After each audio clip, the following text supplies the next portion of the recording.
concern you about the unknown and the unidentified flying object? Oh, yes, we discussed it at every conference that we had with the military, and they never were able to make me a concrete report on. Do you have anything on the subject, sir? No, I haven't anything on the subject, and there's always things like that going on.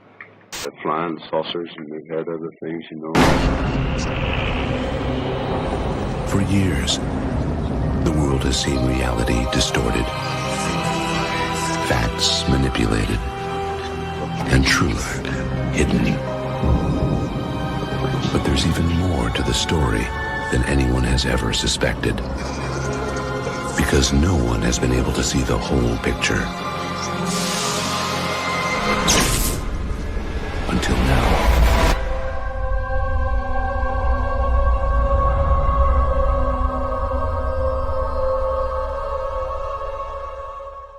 G'day, and welcome to the second episode of the Unexplained Rundown. I'm your host, Grant Lavac, and I truly appreciate you making this video your content of choice. Now, if you found this channel intentionally, like me, you're intrigued by the unexplained mysteries of this mortal coil of ours, and you crave to know what's real and what's not. Now, up front, I have to take this opportunity to formally apologize because I know it's been a hell of a long time between drinks and what feels like 75 years, pun intended, to finally get this second episode of the Unexplained Rundown out. So thank you for your patience and continued enthusiasm while I researched this particular topic and work to finalize the content, which I'm really excited to be able to present to you today.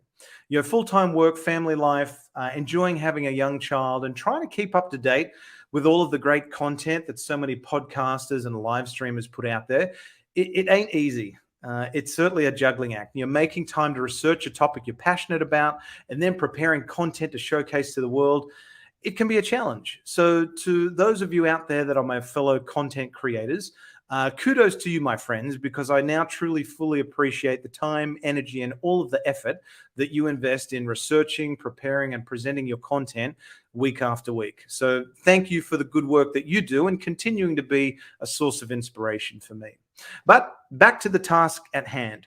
Today, we're doing something a little bit different and a little less serious than my first episode of the Unexplained Rundown.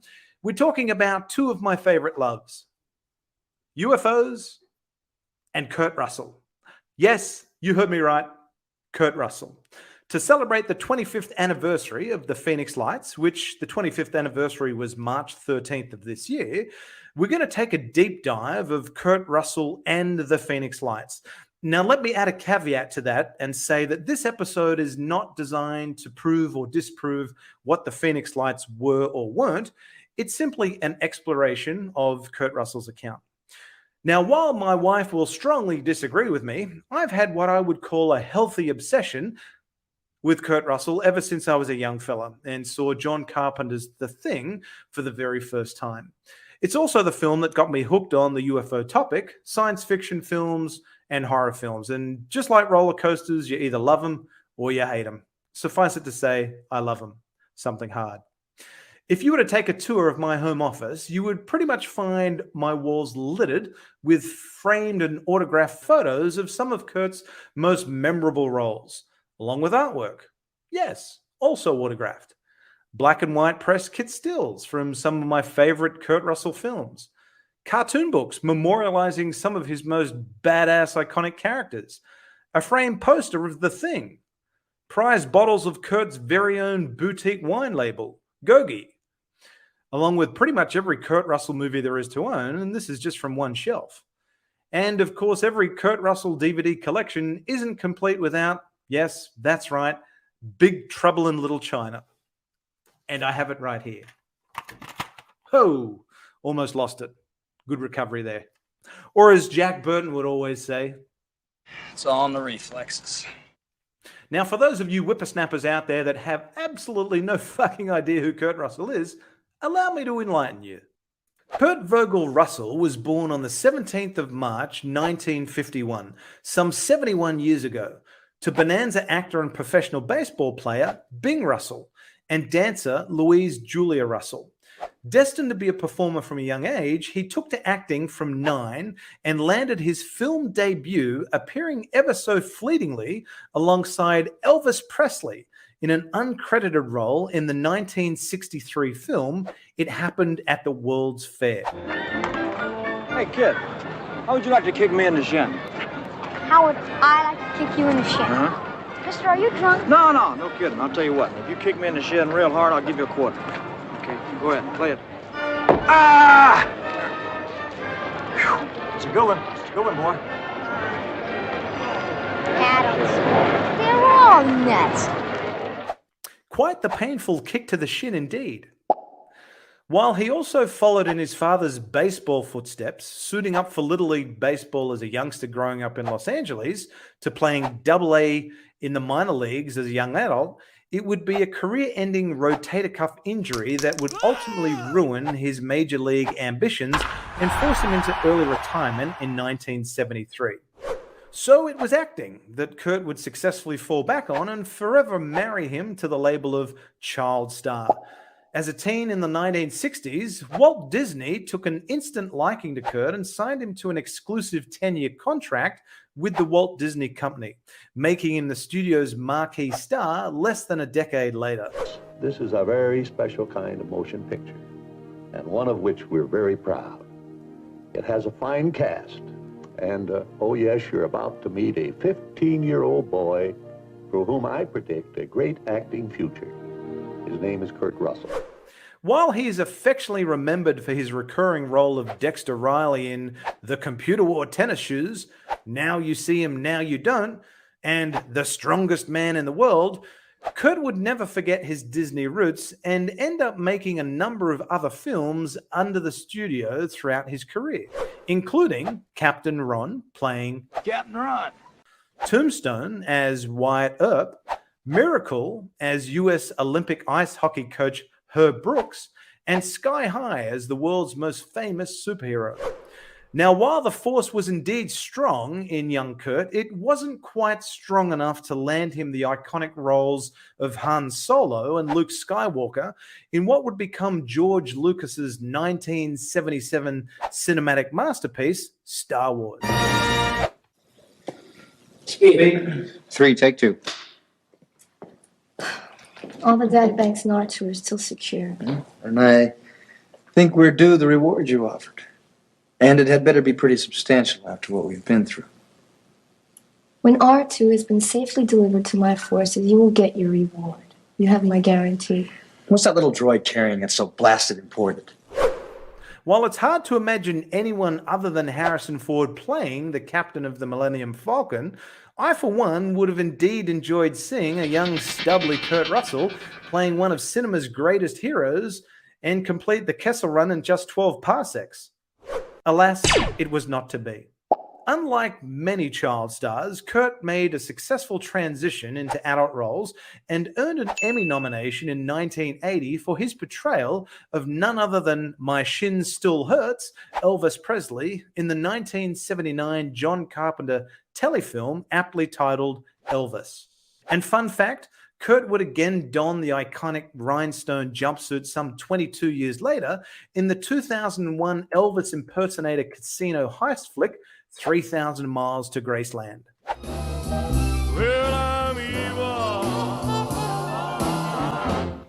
Time to go to work, baby.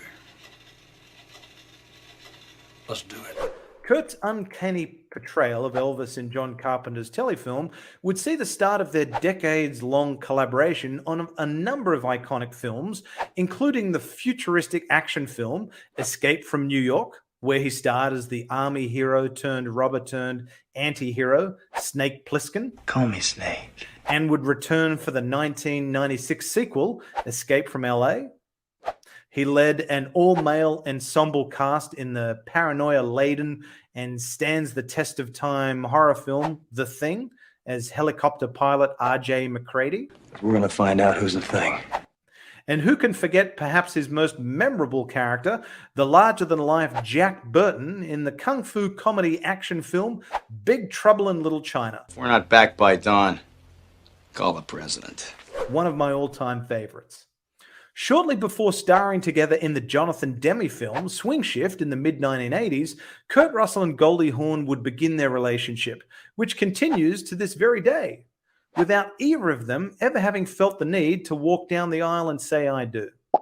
It was their on-screen chemistry in the 1986 film Overboard, however, that would lead the world to fall in love with those two names, Kurt and Goldie. Don't touch me! What? Hey, lady, I may be hard up, but I am definitely not that hard up, and I'm not going anywhere. Hey! Damn you! Man overboard! I'll get you for this, you... Not my tool belt! You owe me $600! Keep going! And fittingly, Kurt and Goldie would together receive their Hollywood stars in a double star ceremony on the Hollywood Walk of Fame on the 4th of May, 2017. Off screen and away from the bright lights of Tinseltown, Kurt would find another love in his life, that of flying high in the big blue sky. Yeah, the love of airplanes for pilots, I think, it's almost inexplicable. It's the experience itself that it's the fact that you can't explain it, I think, that makes you feel the way you do about it. The first time I took off without somebody in the airplane, the noises were suddenly magnified, the bumps were magnified. It was the greatest thing in the world. There was nobody else there, just me in the airplane. And I think that was for me, that was the beginning of true love affair with me and airplanes. I've got to get to Bakersfield right away. See what I mean? It's a small runway. Not every plane can get in. Most pilots I know are afraid to fly there. But this one can get in there. You can get me there? You got your stuff You together? are a lifesaver. Let me go get my bag. I'll be right. All right. You see what I mean? Kurt is an FAA licensed private pilot holding single, multi-engine, and instrument ratings, and was the recipient of the Aviation Mentor Award at the Living Legends of Aviation's award ceremony in 2009. I've mentored a few. I'm a bad mentor, but I appreciate the Legend Award. I'm going with it. My grandkids will never know any different. He is also honorary council member of the humanitarian aviation organization Wings of Hope, which is one of the largest volunteer humanitarian charities in the world. So there you have it, folks. Now, whilst there is so much more to the man, the myth, and the legend that is Kurt Russell, consider yourself now up to speed on the essential awesomeness. Now, I know what many of you are thinking. Grant's wife was right. He's obsessed with Kurt Russell. But rest easy knowing, folks, this is not a love letter to Kurt Russell, but rather an analysis of his encounter with a UFO, an unidentified flying object, or as our friends over at Saucerco would call it, a UAP, unidentified aerial phenomena. Now, what does Kurt Russell have to do with a UFO, you might ask? Good question, friend. Once again, allow me to enlighten you via the following video summary. Shortly after 8 p.m., hundreds, maybe thousands of Arizonans reported seeing a triangular-shaped object with 3 distinct lights streaking across the sky at incredible speed. So, what are these mysterious flying machines? We do know that something strange did happen in the sky over Arizona last night. But it is very rare for thousands of people to call and report seeing the same lights in the same spot at the same time. UFO watchers are calling it a dramatic event. And folks who witnessed this strange sighting are calling it simply unexplainable. The first sighting last night came in from Paulden, then Prescott, and then Phoenix, where the objects turned white. The white objects were later seen over Tucson, and the last sightings were from northwest Arizona around Kingman. Some witnesses described the fleet of lights as a V-shaped formation. Some say they were in a line. Others saw a diamond shape, and still others saw a star. This series of strange lights, which appeared in the northern Arizona sky last night, has thousands of people scratching their heads. And the number of lights seen ranges from 1 to 9. I'm told that at least one traffic controller saw the lights, but John and Marlene, nothing showed up on radar. Nothing showed up on radar? Nothing. I was going to say, it sounded like some type of military aircraft, but if it doesn't show up on radar, now you've got me wondering. The military says the lights over Arizona last night were flares. 2 bright lights that turned into 3 bright lights that turned into 4 bright lights. It's something UFO enthusiasts are calling a major sighting.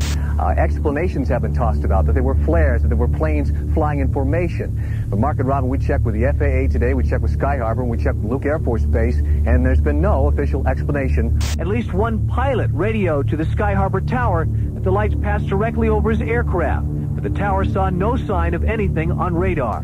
I issued a call for an investigation by the Arizona Department of Public Safety, and now I'll ask Officer Stein and his colleagues to escort the accused into the room so that we may all look upon the guilty party. Don't get him too close to me, please.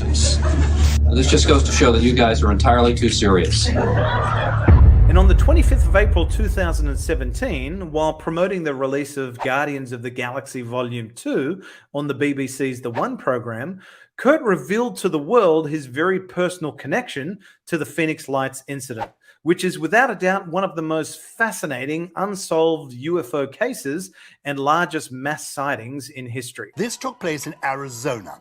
An unidentified pilot, according to the press cuttings, flying near an airport in Arizona with his son when he spotted 6 lights in the night sky. So he called from the airplane to air traffic control to say, I'm seeing these lights here. I wasn't expecting any other planes. They're none supposed to be on my landing path. Can you tell me what's going on? They said there are no other planes. He said, I'm seeing 6 bright lights coming towards me. Mystery unresolved. Except, tail number for that plane was Bonanza 2 Tango Sierra, and I was the pilot. No way. A little over a year later, on the 14th of November 2018, Kurt would appear as a guest on Jimmy Kimmel and again retell his famed encounter. So we're going into Phoenix, and I think it was Sky Harbor, and there's these bank of lights, 6 lights, in the shape of a triangle going back right over the airport. And I'm looking at them as I'm coming in. I'm, on the horn talking to them, and I'm coming in. And I'm not saying anything about it because I'm kind of confused by it, but I can't tell if this is going to be an issue or not with landing. And Oliver said, hey, Pa, what are those lights? And I said, yeah, I don't know. I don't know what they are. And so anyway, I called up the tower and I said, what are you guys painting tonight over the airport? And they said, we're not showing anything. What are you seeing? I said, well, there's 6 lights in a row. And they said, do you want to report this? And I said, look, I can't identify it. It's flying and it's 6 objects.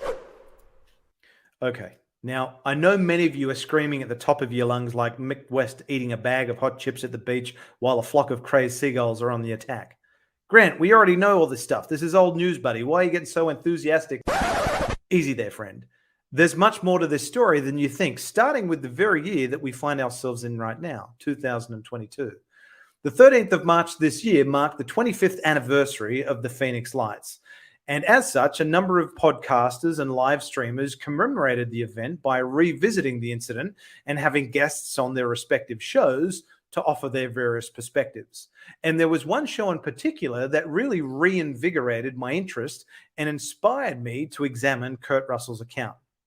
On the 11th of March of this year, John Greenwald of the Black Vault had special guest Dr. Lynn Ketai on his show to not only discuss her eyewitness account of the mass sighting of the Phoenix Lights on the 13th of March 1997, but also share her account of witnessing numerous other UFOs in the very same area over a period of several months dating back to 1995, 2 years prior to the mass sighting of 13 March 1997. And all of those additional sightings lacked explanation. During the interview, it was Dr. Lynn's reference to Kurt Russell's encounter that really rekindled my interest in the case. That private pilot, who I had no idea who it was, came forward, and it happened to be actor Kurt Russell.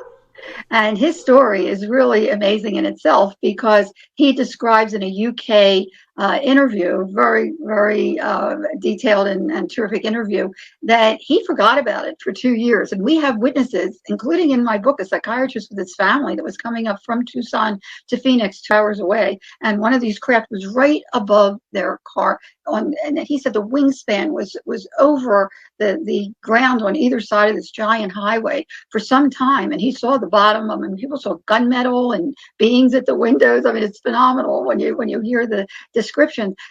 They forgot about it too. Nobody said a word. And they How all do you, saw it in the can car. I interject really Sure. quick? How do you forget about that? Like, I mean, you would think that that would be just a mind-blowing experience that you just would not forget. Is there some type of psychological explanation? I mean, you're a medical doctor. Is there some kind of PTSD thing? Like, what explains that? Like I said earlier, some people can't deal with it. Some people don't want to. What Kurt Russell said is that he was with his son who saw it, and usually kids, by the way, were the first to see. And I want to get into that in a second too. This big bee coming towards him, and Oliver, he was more of an adult, was the one to alert his dad about this coming towards the airport, and they never talked about it. And 2 years passed, and he came home to Goldie Hawn, and she was watching a show, and they were talking about the Phoenix Lights, and he said, "Wait a minute, that sounds familiar, like a Richard Dreyfuss movie." And he goes to his log and sees that was him, that he was a pilot that called into the tower. So after Dr. Lynn Kitai's interview on the Black Vault, I decided to reach out to her via email and inquire as to whether she'd ever been in contact with Kurt directly and try and dig up a little more information or dig a little deeper into his account. You've got mail. Sadly, she hadn't. Rats. So where was I to go from here? As it was starting to feel like a bit of a dead end was around the corner. So I thought, well, why not reach out to Kurt Russell directly and see if he's willing to once again go on the record and expand on his experience? Now, sadly, Kurt isn't much of a fan of social media and doesn't have any online accounts, with the exception of an Instagram account for his boutique wine label, Gogi, which is actually run entirely by Kurt's sister, Jamie Way. Now, I had liaised with Jamie a number of years prior to inquire as to whether Gogi was available for international shipping to Australia. Sadly, it wasn't, and still isn't. Fuck my life. So I reached out to Jamie to see if Kurt would be maybe willing to tee up a time for a very brief interview or maybe just answer some specific questions I had via email. Sadly, Jamie confirmed that Kurt isn't really doing interviews much these days or talking about his experience. And okay, I get it. Fair call. He's a busy guy. I can respect that. I get it.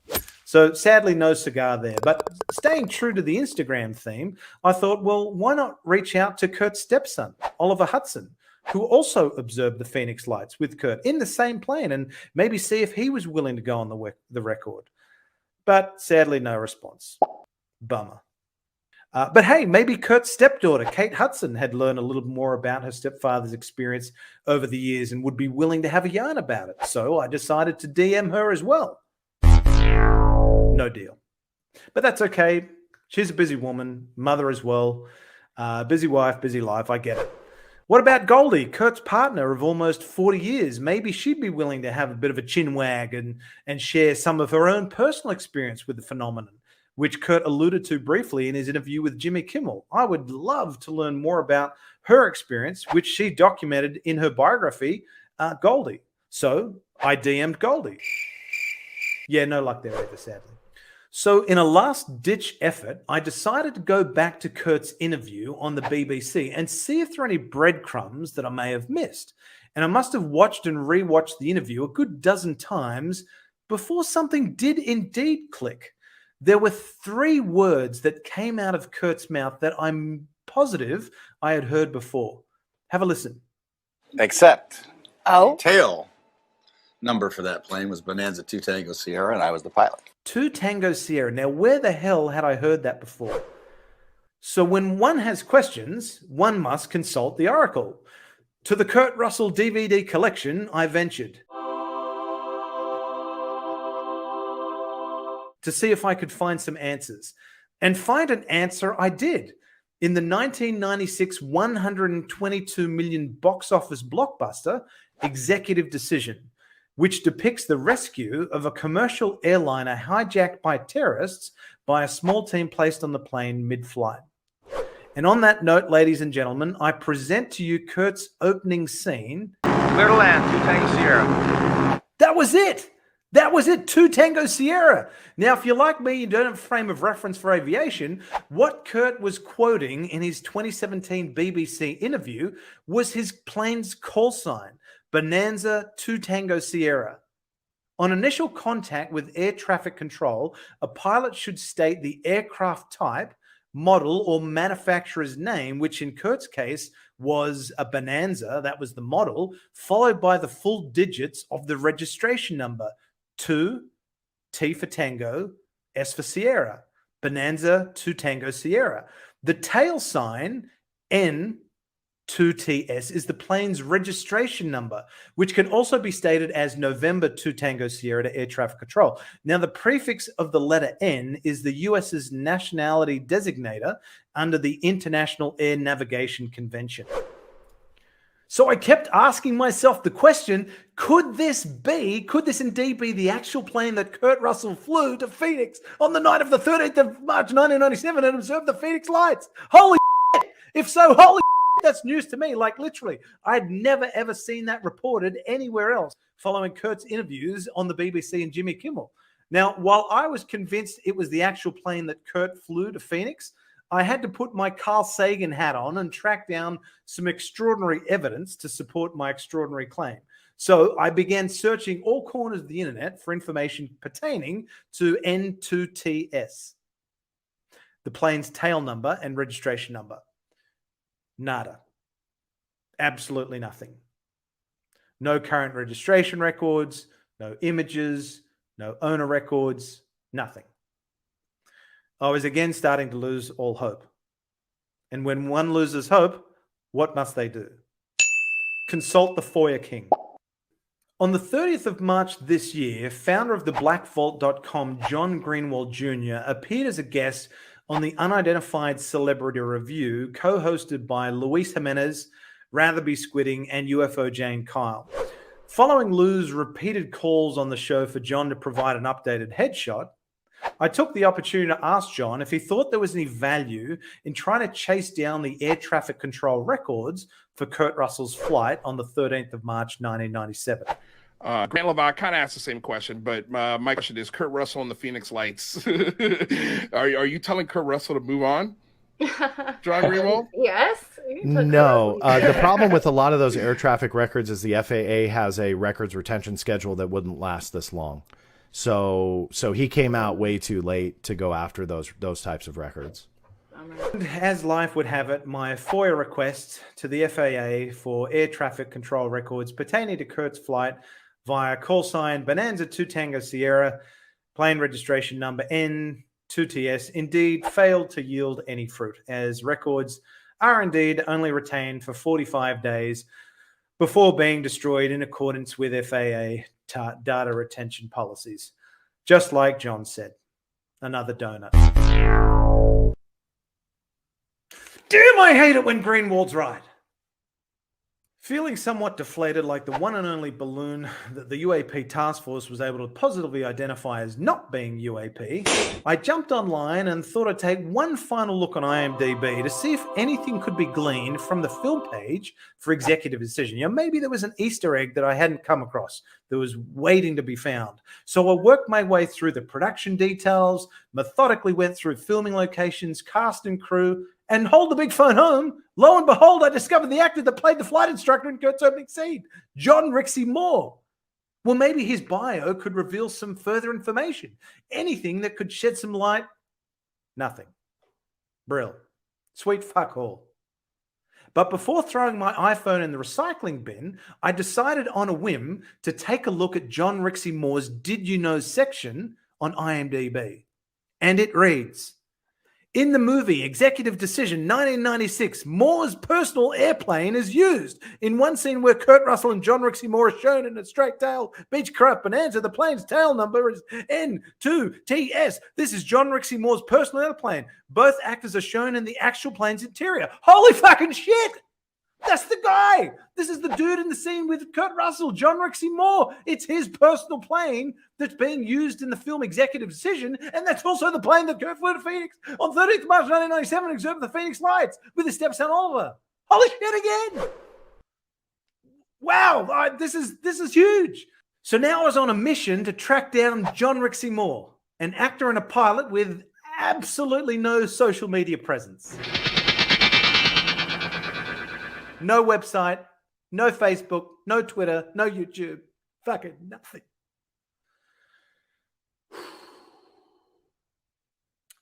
So consult another oracle I did, and I Googled away.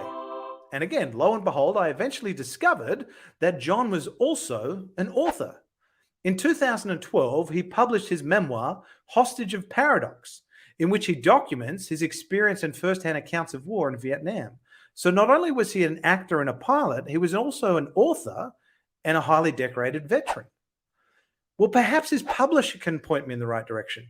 And point they did. A few days after reaching out to John's publisher, Better Young Books, to my surprise and absolute delight, I received an email from John Rixey Moore directly.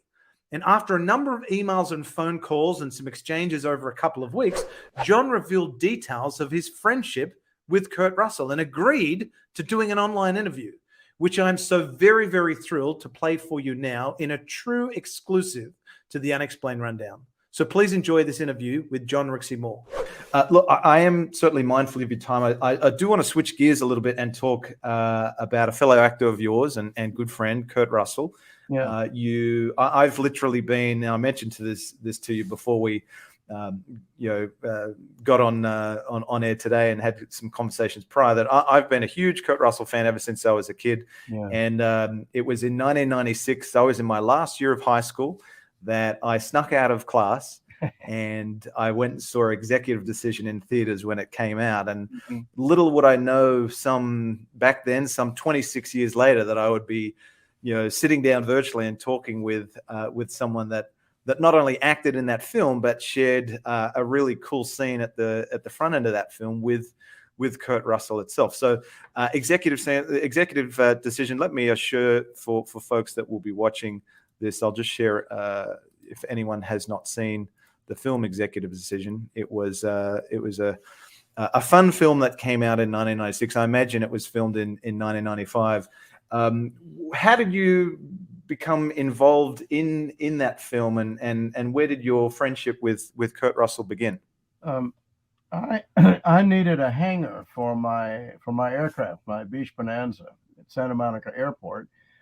Kurt had a larger hangar than he needed, and I was introduced to Kurt by the camera operator on a couple of films he had done recently. I don't remember which ones they were, and we hit it off right away. Kurt was a completely natural guy. Then I wanted to talk to Kurt about keeping my airplane in his hangar. And then one day, Kurt called me and we met at one of the Sunset Boulevard cafes. And we had a nice chat there in which Kurt offered me a role in Executive Decision. And we set up bringing my Bonanza over to his house. I mean, I'll share a photo with folks just so they can see your. There we go. Your beloved Bonanza from back in the day. Yeah, there it is. November 2 Tango Sierra. Then Kurt and Goldie invited me to dinner at their house, and they have a big exclusive gated mansion. And I got there and was greeted at the door, and Kurt said, "Come on back. Let me give you a glass of wine." And as I walked back, the kids were playing in one room, and Goldie was there, spoke to her, and Kurt said, "Until I met Goldie, I didn't realize why movie stars had to live in such big houses." Just imagine hearing that from a magnitude of an actor like him. We had a really nice dinner. Made plans to take a vacation together, but he got busy and she got busy, and that never happened. But they're completely unpretentious people. We had a nice long dinner, and the movie business as a subject to talk about never came up. Never talked about it. And after that, Kurt and I made a few flights together, and he got to where he was comfortable with the Bonanza and began using it on some of his local flights. And we used my Bonanza in the movie. And then he got involved in some other films that were out of the country, I think. I'm not sure, but we kind of lost regular touch. And yeah. frankly haven't seen him since I left California. I miss him. He's a really nice man. I'd like to get back in touch with him. In fact, just last week I was thinking of calling a mutual friend of ours to tell him that I, don't want to lose touch. He's worth knowing. And from my many years of following, of being a fan of his and following his work as an actor, and in every interview, formal or informal, that I've seen him, he's such a grounded fellow. He loves to have a laugh. He's just very unassuming, doesn't take himself seriously, is just very, very down to earth, and just comes across as a great natured bloke. Mm-hmm. Good guy to have around. He's not like what you would expect one of those Hollywood superstars to be. He wanted to be a baseball player. That's right. In his early days, he blew his knee out, I guess, when he was on one of the seed teams for the Dodgers, I think it was. So he had to fall back on being an international movie star. Well, there's that great documentary of so his father Bing was the owner of a baseball organization. I think it was called the Bastards of Baseball or something to that effect. There's a good documentary out there on Kurt's early years, trying to make it in the majors for baseball, but it was unfortunately an injury that got in the way, and he continued on with the acting career. So for folks that haven't seen the film, I just want to show a clip from Executive Decision, and maybe as we're watching it, you can kind of talk and walk me through what you remember about filming this other photo, so we can keep that on screen of that. So, and do you remember how many takes you did for that shot? No, that was they flew along next to us and shot as much as they wanted. We didn't have to make a second flight. Didn't really have to do anything. Yep, got you. So, one of the things that's obviously truly fascinating for folks like myself that follow this topic now, as the world knows, it was during an interview on the BBC's The One program in 2017 that Kurt revealed when he was promoting Guardians of the Galaxy 2 that it was he that was the general aviation pilot that observed those 6 lights, above Phoenix, the Sky Harbor International Airport, on approach with his son Oliver, who I think he was flying to Phoenix so he could visit his girlfriend. And the world was then made aware that it was actually Kurt Russell that was the pilot that witnessed and reported the Phoenix lights to air traffic control. And what I found to be even more fascinating is that during that interview on the BBC The One's program, he quoted the call sign of Bonanza 2 Tango Sierra, which I remembered I had heard from watching Executive Decision so many times over the years, because Kurt actually quotes 2 Tango Sierra in this scene. And so I was able to kind of correlate that, hang on a second, this is the plane that Kurt Russell flew to Phoenix and witnessed and reported the Phoenix lights. That was, to me, truly, truly fascinating. So how was it that you came to be aware of the fact that it was Kurt Russell that witnessed the Phoenix lights, and probably more amazingly, it was in your Bonanza that it happened? I found out about it the way you did, watching the program. I had no idea. But that's my beloved old Bonanza. I flew it across the United States multiple times, 20 plus times. Lovely little airplane. I'd love to get another one.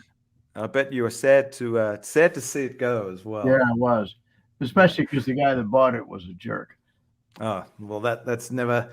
You always want one love to fall into good hands and be looked after when you part ways. So I'm sorry to hear that it maybe went to someone that wasn't as deserving of it as they should have been. That's what I think.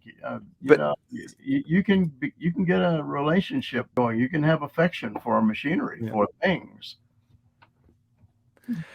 So, and you can see just from this scene in Executive Decision. So this is inside your plane, the same plane that Kurt flew to Phoenix and witnessed the Phoenix lights with his son Oliver. So this is the field of view that, for folks that have not been in a small single engine prop plane before, this is the field of view. This is what Kurt and Oliver would have been looking, from their point of view at the Phoenix Lights. I mean, what have you ever flown into Sky Harbor yourself?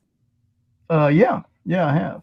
Mm-hmm. And the approach that you would take, I imagine, coming from Los Angeles would be kind of that north to south. So, do you recall anything about the landscape as you're flying into Phoenix? Well, it's surrounded by mountains and old extinct volcanoes. I landed there once very early in the morning. The sun was just up and the air was quite chilly. And I was surprised to see that some of the volcanoes, some of the old cinder cones were smoking. Mm-hmm. And it made me realize that the magma that has long since receded from those little puckers in the ground is still warming those things enough to create steam in certain conditions. And the other time I went in to Phoenix, it was after dark, and when I left, it was after dark. So you just have to make sure you climb as fast as they tell you to avoid the mountaintops. Right. Yeah, because I imagine they can creep up on you pretty quick. Yeah, you don't see it coming. Yeah, exactly right. And what did Kurt ever share with you details of his account in your Bonanza, or is that something that you would love to have a conversation with him on if you have a chance to? I'd love to talk to him about the Phoenix encounter. As I said, I didn't know he was up in it that night or that he was in Phoenix until I saw that interview too. Right. And what question would you have for him, or what would be one of the questions you would have for him if you had the opportunity to ask? Oh, I'd ask him what it was like to be closer to it than the people on the ground. Was he above it? Was he underneath it? That wasn't clear in the interview. Not to me. I think that is one of the most fascinating UFO encounters of my lifetime. And I would completely agree with you. So the Phoenix Lights is probably the most fascinating case. So I find it to be the most fascinating case because it really does have. It's got everything. It's got so many layers to it. It's got something for everyone. And to kind of just give folks that will be watching this an idea. So case in point, not only is it one of the largest mass sightings on record, witnessed by tens of thousands of Arizonans, many of which were actually staring up at the night sky on the 13th of March, 1997 anyway, to catch a glimpse of the Hale-Bopp comet. Yeah. So there was a lot of folks out looking up anyway. There were two separate and distinct events reported of different sized and shaped craft sighted from as early as 3 p.m. on the 13th of March through to 5 a.m. the next morning throughout various states, not just the state of Arizona. Reports of this V-shaped craft, some accounts of it being upwards of a mile wide, which is just completely unfathomable.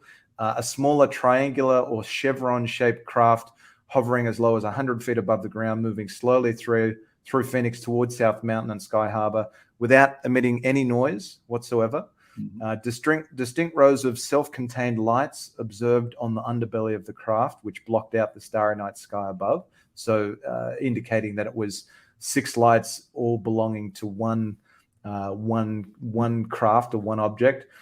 Air traffic control at Sky Harbor never picked up anything on radar during the incident. You've got neighboring Luke Air Force Base denying that it had any aircrafts or training exercises going on in the area at the same time, which, interesting point, was restricted airspace. So you, other than incoming commercial and general aviation flights coming in, it was restricted. You had a commercial pilot reporting a craft flying over his plane when he was at the terminal at Sky Harbor Airport. You've got the United States Air Force coming out much later, claiming that the mass sighting of the second group of lights over Phoenix around 10 p.m. were nothing more than illumination flares dropped by A-10 Warhog aircraft on a training exercise in southwest Arizona. That's an interesting one, though, because you don't have any reports from witnesses of it being flares, and I would suspect that flares would be, particularly illumination flares, would be easy to identify because they're designed to illuminate the surrounding area, including the smoke trails that they would produce. During your time in Vietnam, did you ever see any illumination flares, and were you able to easily distinguish them and identify them from other things? Yeah, sure. When the government announced that the Phoenix lights were flares, you could almost hear the miles and miles of laughter. It was an absurd thing to say. Yeah. One of the details you left out is some of the people that were living on the mountainsides around the Phoenix itself and were therefore elevated and closer to this thing when it came over said that you could actually see through it. You could see the form of the wing, but you could make out the stars through it. So there was some form of translucence through the craft. That's interesting. Yeah, I'll have to read about that. It's been mentioned a couple of times. And we go on to there were reports of fighter jets being scrambled to engage the reported V-shaped craft, with one of the pilots to overcome with unease and anxiety to exit his jet upon landing. You then have Governor Fife Symington holding a press conference in the days following the mass sighting, making a complete mockery of the event by bringing out one of his staffers dressed as an alien grey. And then some years later, he himself revealed that he had witnessed the Phoenix lights. So a complete 180 and turn from him making a mockery of the subject. You have the Phoenix City Councilwoman, Frances Barwood, the first public official to draw attention to the incident and ask some questions. She was ridiculed and completely shut down and told by her fellow councillors to essentially shut up and stop asking questions.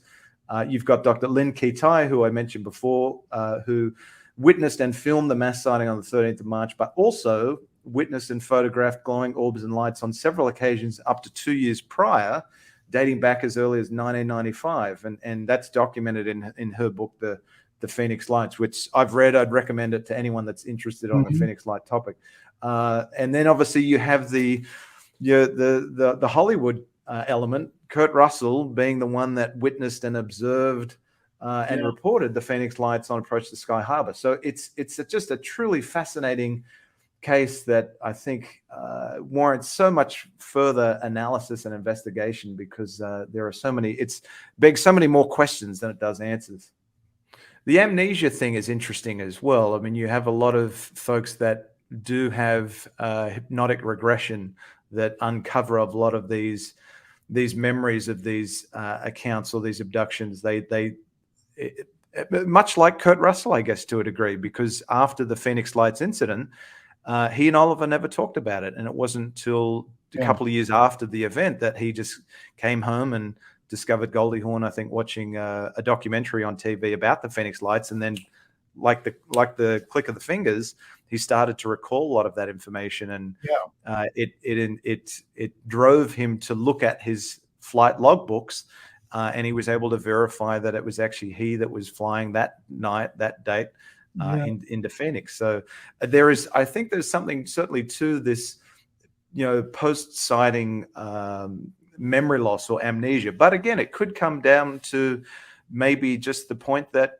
everyone's brain works somewhat slightly differently, and some folks may, as a defense mechanism, their brain just kind of shuts out that incident, or maybe they lose recall over that incident. They get quite overwhelmed with the situation, whereas others embrace it and they kind of take to it, like just another memory. I mean, did you ever have any experience with any recall or memory issues following your sightings, or have you heard of that from other folks that maybe you've talked with? I have heard of it happening. It hasn't happened with me. I haven't had any really dramatic encounters. I've had memorable ones, and a number of them, but I haven't had the kind of encounter that results in abductions that you have to be reverse hypnotized to recollect at all. At least I don't think I have. well, that's right. Hey, be careful what you wish for. You never know. But it certainly does beg the question, because I know that in researching the Phoenix Lights James Fox, who directed a wonderful documentary, The Phenomenon, he was emceeing, he was moderating a panel discussion at, I think, in Scottsdale a number of years ago on the Phoenix Lights incident. And there were actually reports of folks that had witnessed the Phoenix Lights, not just isolated to Kurt and Oliver, but other individuals that had just completely forgotten about what they'd seen, and they didn't recall it until some years later. So it is it's fascinating, this potential memory loss or amnesia that is associated with the phenomenon. Well, in Kurt's case, he was operating in a major air traffic control area at night. I don't know how often he's been in and out of Phoenix, but he had few hours in 2 Tango Sierra. He wasn't a low time pilot, but he was low in that plane. So he probably didn't give it that much thought at the time. He had other things he had to concentrate on. Had to worry about. Yeah, exactly right. And do you happen to recall what the flight time is from Santa Monica to Sky Harbor? No, I don't. It's a couple hours. It's just a couple hours, I think. I would love to know what information is recorded in the logbooks for Kurt's flight. As a pilot, what information would you typically document in the flight log? I just put down a word about the conditions. What time I left, what time I got back. I seldom put a note in there about something interesting I'd seen. A lot of people do that and turn their flight logs into real narratives. But instead I wrote a long article for Flying Magazine that I never submitted about flying 2 Tango Sierra from the East Coast out to Santa Monica. And I put a lot of the experiences in that, but I didn't clutter my logbook with anecdotes. With descriptions.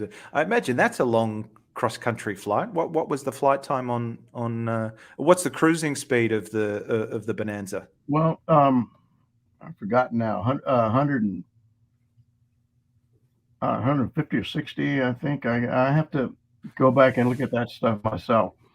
So imagine, as a commercial flight, 5 hours from coast to coast. I imagine in that little Bonanza of yours, that would have been a decent long flight without a toilet break. Or did you have a couple stops along the way?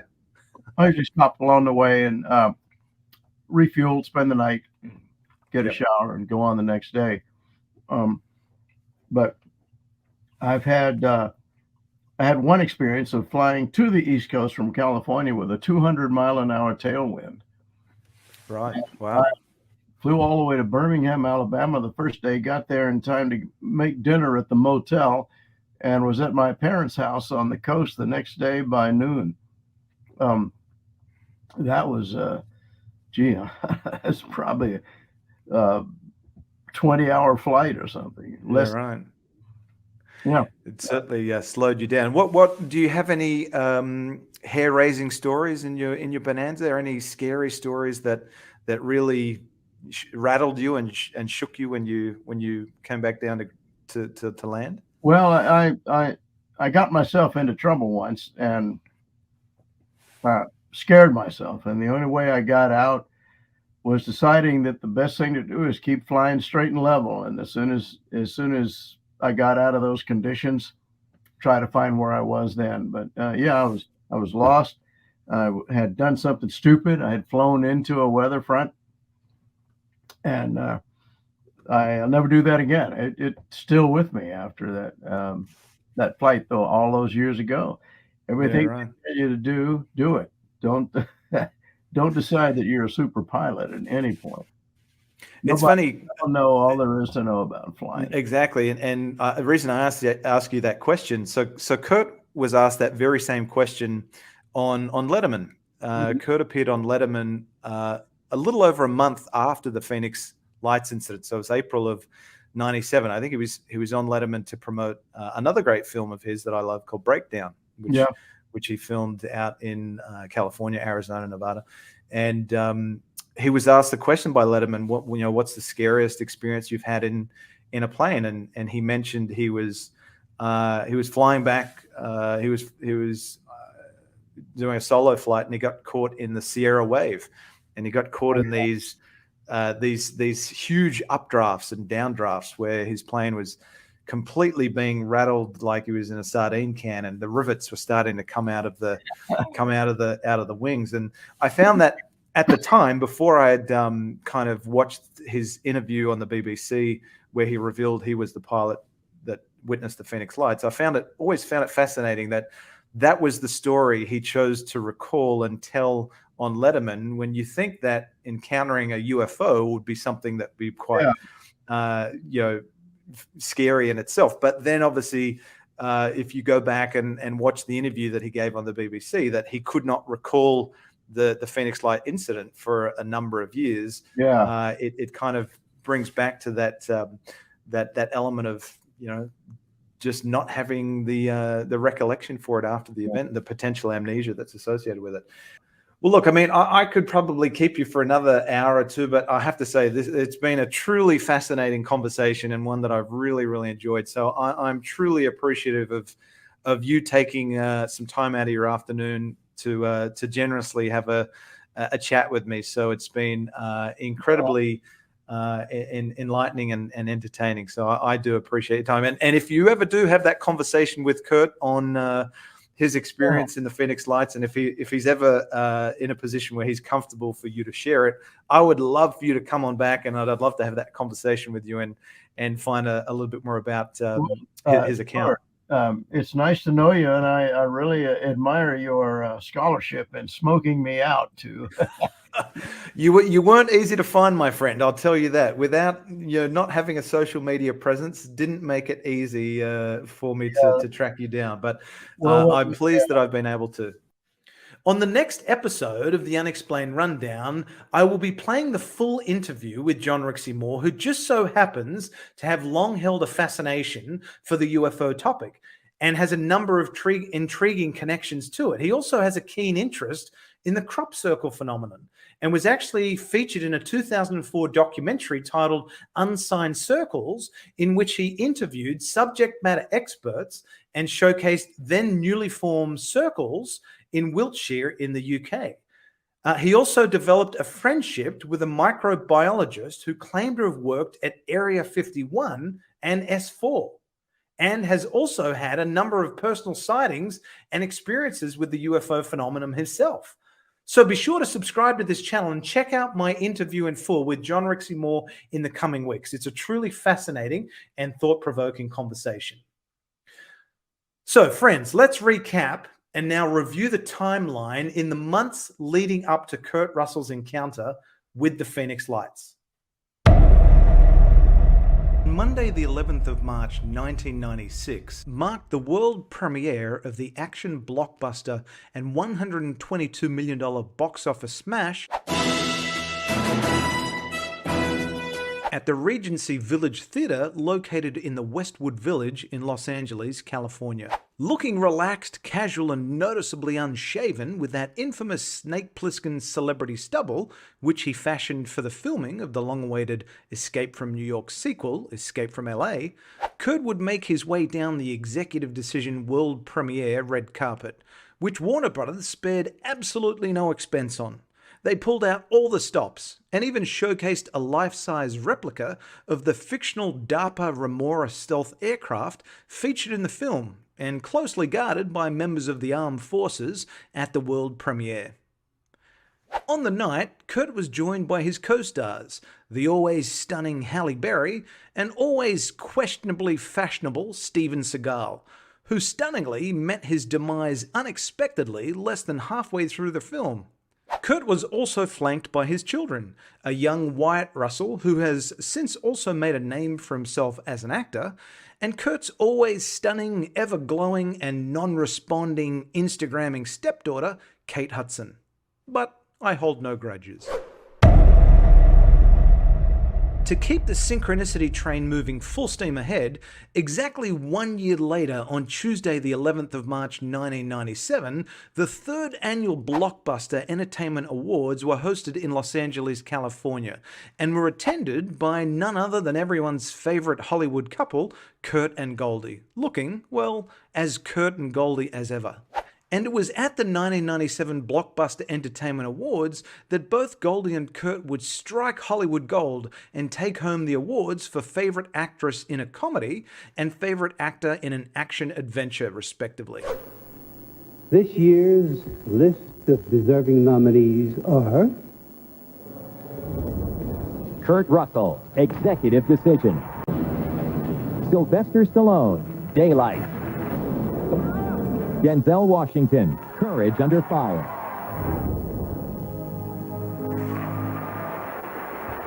And the Blockbuster Award goes to...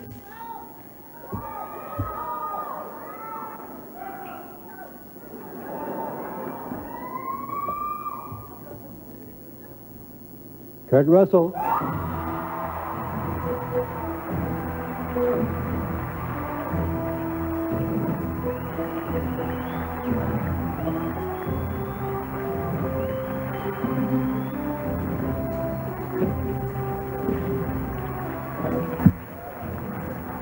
Thank you very much to all of you who voted for this. Thank you. But I got to tell you, this makes it worth it. 34 years ago, Charles Bronson and I did a television series, and I haven't seen him in that 34 years. So I just want to thank you, Charlie, for coming out and presenting this award. Thank you.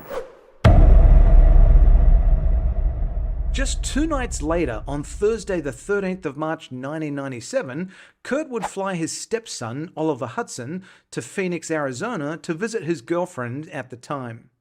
So, what do we know about that flight? Never one to turn down an opportunity to jump in the pilot's seat, we know Kurt borrowed his friend John Rixey Moore's beloved Beechcraft Bonanza single-engine prop plane with tail number N2TS and escorted Oliver to Phoenix. We also know that John Rixey Moore shared an aircraft hangar with Kurt at the Santa Monica Municipal Airport, IATA Airport Code SMO, and that Kurt and Oliver departed Santa Monica Airport for Sky Harbor International Airport in Phoenix. Now, while we don't know the time of their departure, one can speculate that it was in the early evening or just before sunset on the date in question, and I'll cover why we can speculate that in just a little bit. As confirmed by John Rixey Moore, we know that the cruising speed of his plane, Bonanza 2 Tango Sierra, was around 150 to 160 miles per hour. We also know that the flying distance from Santa Monica Airport to Phoenix Sky Harbor is approximately 373 miles, or around 600 kilometers, with an estimated flight time of about 2.5 hours, depending on the weather conditions, which historical weather website weatherspark.com tells us that it was indeed a warm night in Phoenix on the 13th of March 1997, a toasty 24 to 25 degrees Celsius. That's around 75 to 77 Fahrenheit, with practically little to no wind at around 8:30 p.m. in Phoenix. Cloud cover was only sitting at around 7,500 to 8,000 meters. That's around about 24,600 to 25,250 feet. And there was a glorious degree of visibility of around 16 kilometers, or just under 10 miles. So Kurt and Oliver would have indeed had an incredible view of the surrounds and bright lights of Phoenix on approach to Sky Harbor Airport, as the plane N2TS only had a maximum altitude of 16,000 feet, well and truly below the cloud cover level that evening. We know that on approach to Sky Harbor Airport, Oliver and Kurt observed the Phoenix lights, with Kurt commenting on the BBC's The One Show that they were flying about a half a mile out from the airport, which is pretty darn close, when he saw, quote, 6 lights absolutely uniform in a V shape, end quote. Or as he indicated on Jimmy Kimmel, quote, a bank of 6 lights in the shape of a triangle going back right over the airport, end quote. We know that Kurt called into air traffic control at Sky Harbor to report the UFO, and that the tower confirmed that they weren't picking up anything on radar. So via this crude animation, let's track Kurt and Oliver's journey in John Rixey Moore's plane N2TS following their departure at Santa Monica Airport, with a flight time of up to 2.5 hours to Sky Harbor Airport in Phoenix, Arizona.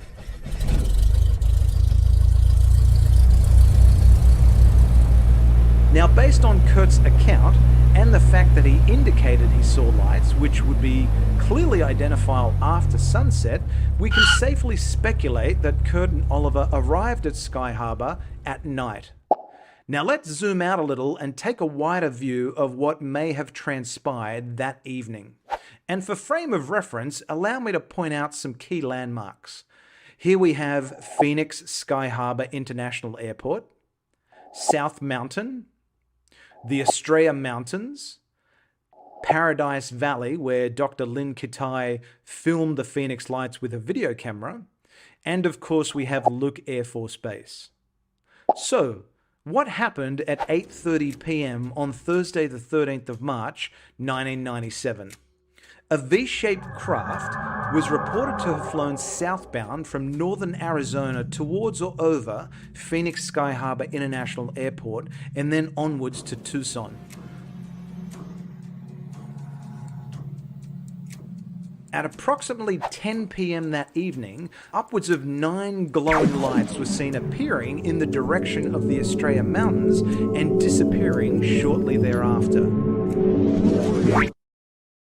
Let's just change the view here to reflect what most folks are familiar with in terms of a vantage point.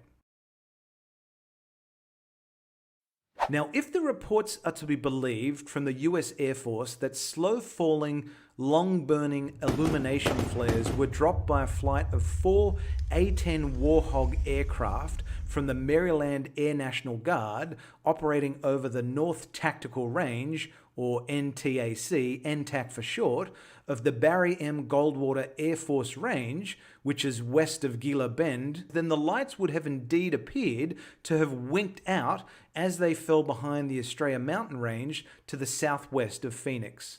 Now, the issue with this second event as it pertains to Kurt Russell is that the NTAC, the NTAC, is some 50 to 60 miles west of Phoenix, absolutely nowhere near Sky Harbor Airport, where Kurt indicated the 6 lights were above.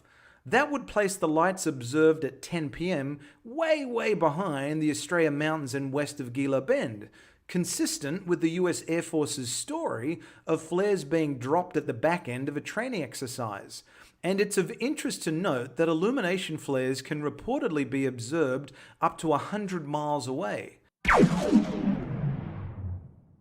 So Kurt and Oliver had to have witnessed the 8:30 p.m. event, the 6 lights in a V formation over Sky Harbor Airport, and not the lights witnessed on a massive scale at 10 p.m. in the direction of the Estrella Mountains, which was captured in almost all of the video footage that is publicly available. I can therefore only rack my brain with absolute intrigue and fascination as to what Kurt and Oliver actually saw on the evening of the 13th of March 1997. One can only imagine. Clear to land, 2 Tango Sierra. What the?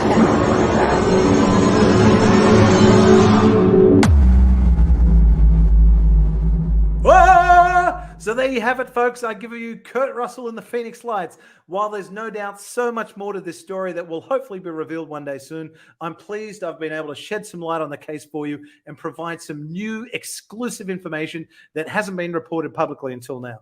Or at least I'm not aware of being reported publicly until now. If it is, this is an exclusive, but it's beside the point. I hope you've enjoyed this deep dive and exploration of Kurt Russell and the Phoenix Lights and found the revelations as intriguing and as exciting as I have. If you're keen to check out some of the clips and materials referenced in today's show, you'll find all the links in the description below. And before I go, I kindly ask that you please consider sharing this video with your friends, family, colleagues, and social network if you think they'll find it interesting. And kindly ask that you give it one of these, as your continued support helps this channel grow as well as boost my ego. On a final note, if you'd like to continue following my journey on the UAP topic, feel free to subscribe to this channel. And if you want to be notified whenever I go live, premiere, or post a new video, be sure to ring that cowbell. So until next time, folks, just remember, it's all in the reflexes.